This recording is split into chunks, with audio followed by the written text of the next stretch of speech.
क्या केदारनाथ मंदिर के गर्भगृह में 2028 किलो सोना गायब हो गया था या हकीकत सिर्फ 23 किलो सोने की थी? लेकिन सवाल सिर्फ सोने का नहीं, आस्था, विवाद, राजनीति और ट्रस्ट की साख का है।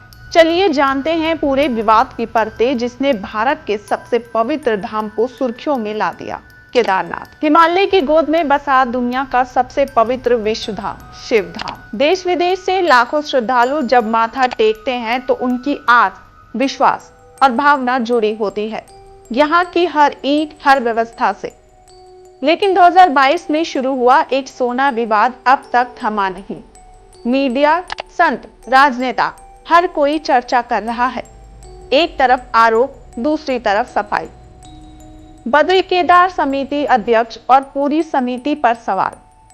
आइए जानते हैं इस पूरे विवाद को। 2022 में महाराष्ट्र के लखी परिवार ने मंदिर के गर्भगृह की दीवारों को स्वर्ण मंडित यानी सोने के लेयर से सजाने का प्रस्ताव दिया। मंदिर समिति ने उत्तराखंड सरकार और पुरातत्व विभाग मंजूरी के बाद काम करवाया। पहले चांदी की परतें हटाई गई, फिर तांबे की प्लेटें लगी और इन प्लेटों पर सोने की परत चढ़ाकर महाराष्ट्र से केदारनाथ लाया गया।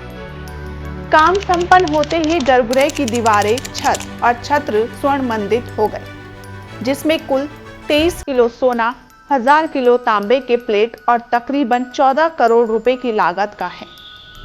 कुछ ही महीनों बाद मंदिर के एक वरिष्ठ पुजारी संतोष त्रिवेदी ने सोशल मीडिया पर भयंकर आरोप लगाया।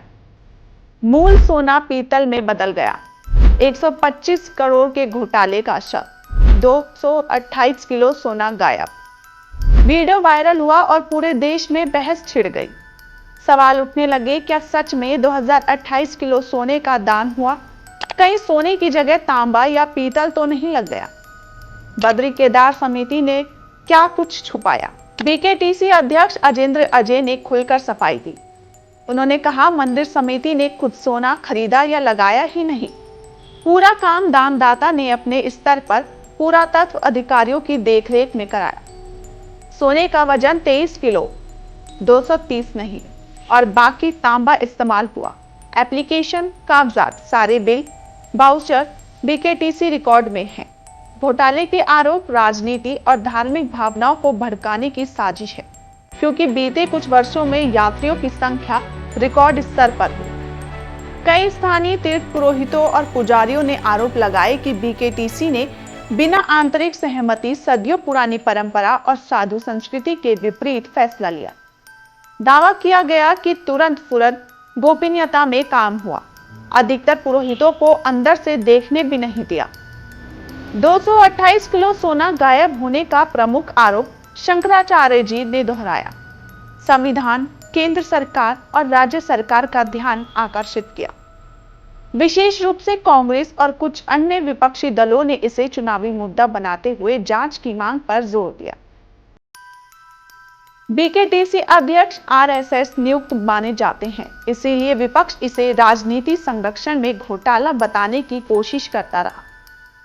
उत्तराखंड सरकार ने उच्च स्तरीय जांच बैठाई। कलेक्टर और सीबीआरआई, एएसआई के विशेषज्ञों की टीम ने डॉक्यूमेंट्स, बिल, प्लेट, सैंपल आदि का परीक्षण किया।